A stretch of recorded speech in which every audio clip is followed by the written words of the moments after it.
ছোট পর্দার আলো ঝলমলে জগতে হঠাৎই যেন অন্ধকার নেমে এসেছে তাসনুবা তিশার জীবনে। একসময় যিনি পর্দা দখল করে রাখা এক উজ্জ্বল মুখ ছিলেন, সেই জনপ্রিয় অভিনেত্রী আজ কাজের অভাবে হতাশ। একের পর এক বাতিল হচ্ছে তার নাটকের কাজ। তার ক্যারিয়ারে কেন এ ভাটা? নীরবতা ভেঙে অবশেষে বিশেষ সাক্ষাৎকারে মুখ খুললেন তিশা নিজেই, জানালেন তার বর্তমান অবস্থার কথা।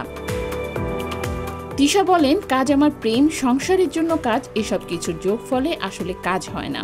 আলহামদুলিল্লাহ কাজ আমার ভালোই চলছে, কিন্তু 2025 সালটা আমি যেভাবে আশা করেছিলাম ঠিক সেভাবে যাচ্ছে না। এখন এমনিতেই একটু কাজ কমই হচ্ছে, কিন্তু হঠাৎ করে আমার বেশ কিছু কাজ পরপর বাতিল হয়ে যাচ্ছে।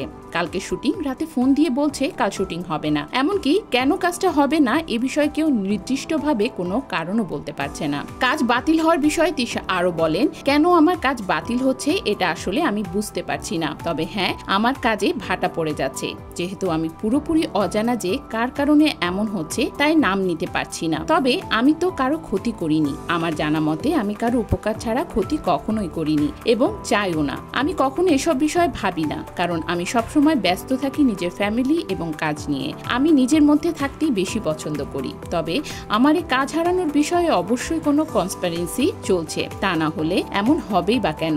সবশেষে তিশা তার কাজ হারানোর বিষয়ে বলেন, যে বা যারা আমাকে থামাতে চায় আমি এটা জানি তারা সেটা পারবে না ইনশাল্লাহ। আমি এতটুকু বিশ্বাস করি যে যেহেতু কারো ক্ষতি করিনি, সেহেতু আল্লাহ আমাকে দেখবেন সবশেষে।